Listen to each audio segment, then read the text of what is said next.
Hello and welcome to another episode of Pixelated Zen Plays. This is Krovlar, and today we're going to be looking at Guild Wars 2 beta event again, and this is the Sylvari character creation.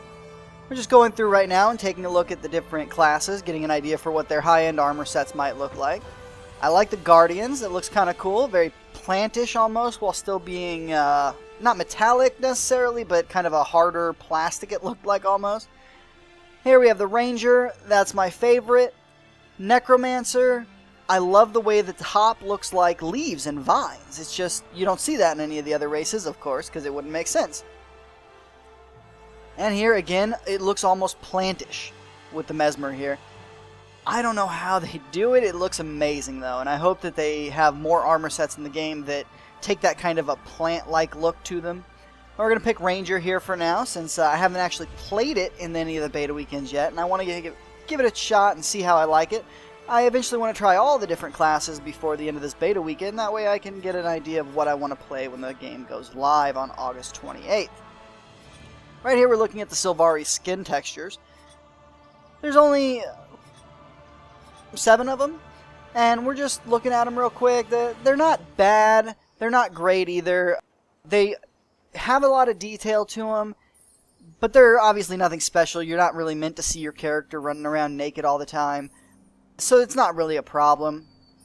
I like the leaves over the private area. That's kind of interesting. Makes sense, though. I mean, they can't just have junk hanging out there. And if they had nothing at all, that would look even weirder. So it's probably for the best. I know some people had some problems with it, but it's not an issue for me. The hairs on the Sylvari are actually really unique and really interesting, just because they've got that leaf-like look or that bark-like look, one of the two. And you can tell that they've taken the hairstyles from some of the other races, but then they have their own, like that one. And even the ones that they took from other races, they're very unique just because of the fact that they are leaves or they are bark. Don't really like that one, the spiky one, too much, but I love this mushroom hat. You'll see another character at some point of mine with that mushroom, I'm sure. And, of course, there'll probably be a lot of people running around with that mushroom head with terrible, terrible names in the game. I'm sure that'll happen. Hopefully they have a somewhat strict or enforced naming policy, but we'll see. Look at the faces on these guys. Look at the detail work on that. The faces are where this game really shines. The faces and the clothing. A lot of the clothing looks downright amazing texture-wise. I love the bark look for these guys, though. Anytime I've made one, they always have this bark look to them. It feels better to me. It makes them look a little more masculine than the leaf-type look. And here I'm going for like a birch autumn style.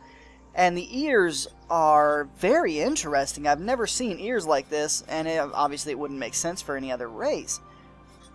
Look at the way those look. It looks like a bud growing off the side of their head, which is really interesting. And you'll see when I get to the ear customizations that you can actually change how open they are, how closed they are, and you can really get your own style to every little piece of this character. I don't usually mess with the sliders too much in games, simply because I suck at it. Usually if you see me with a character that I've messed with the sliders more than a little tiny bit, they're going to look fugly. As I talked about in my Asura video, it's not a pretty picture for me. I went with the open ears. I thought that looked more unique, a little cooler. And here we are. Look like we're going to just mess with the clothing dyes real quick. You can actually change any of the dyes for any piece of clothing you have in the game at any time, as long as you've unlocked the dye for it. You start out with all the dyes you see here, but there are hundreds more to get in the game. The only problem I found is that they unlock per character, and that includes if you buy them in the store. So if I spend $20 on dyes, that's $20 on dyes for that one character. You still have to unlock them for other characters. You can also buy packs of dyes. The problem with that is that it's random what you're going to get. Could you get all of the same dyes you already own? Yes, and that's a problem, especially since you're not unlocking it for multiple characters. I would not spend any money on dyes knowing that there's a chance that I could just get the same ones I already have and that it's only good for one character, unless it's really cheap. I'm talking $1, $1.50 for a pack of 5 or 6 dies. But that's my own personal preference. And let's go in now. We're going to do some more the character selection here. We got this cougar-looking pet, a bird-looking pet, and the one I go with, which reminds me of the Okami game for the PS2. I think they made a Wii port at some point recently.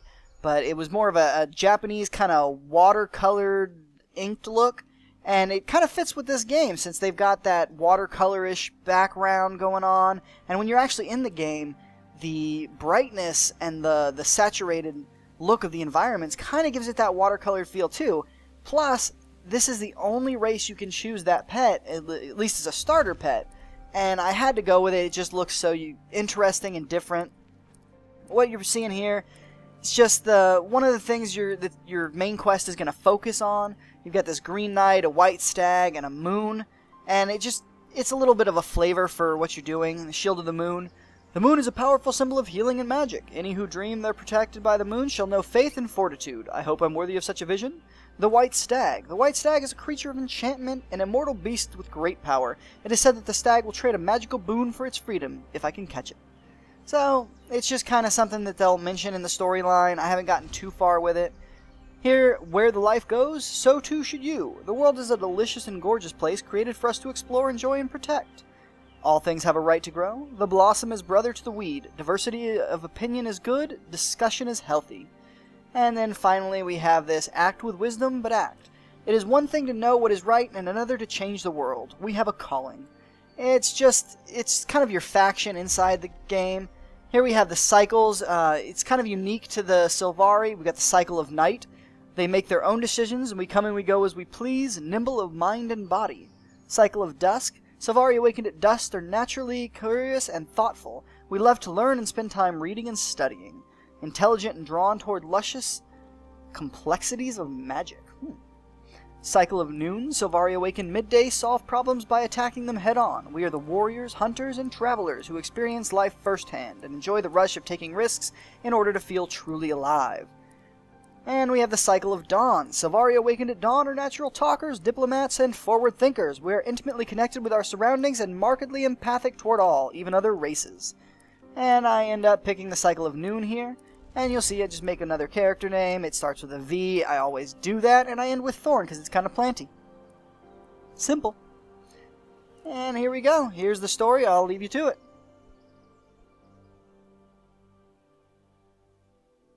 I am Sylvari. 25 years ago, my people first appeared in Tyria. The pale tree flowered, and the firstborn awakened. The dream contains my race's memories. We gain awareness here, and then awaken into the world. The dream fills me with knowledge, and is my connection to others. It is my inspiration, my guiding light. While here, I have discovered my purpose: to face evil and destroy it. Even now, I sense my destiny calling me to awaken. My time is soon. Nature and goodness are under siege. All life hangs in the balance. If Tyria is to survive, it will need us. If we fail, the dream will be consumed by the hunger, and Tyria will wither and die.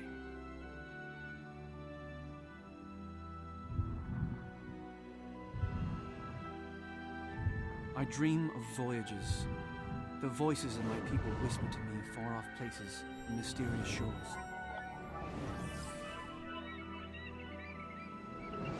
A white stag races before me, brave and wild. It offers me the gift of freedom. The dream hints at my future. There are distant lands and dangerous challenges, but also I see my home, a grove with a white tree, and friends who will stand by me when I need them. My honor dictates that I help those who are lost and alone. I am the protector. I hear my name in the wind, and I feel the call of my future. And yet I sense darkness approaching. Something intrudes upon the dream.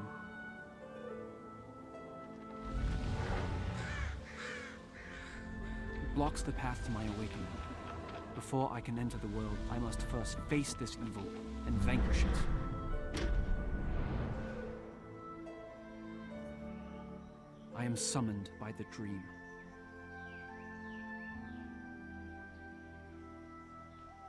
This is my story.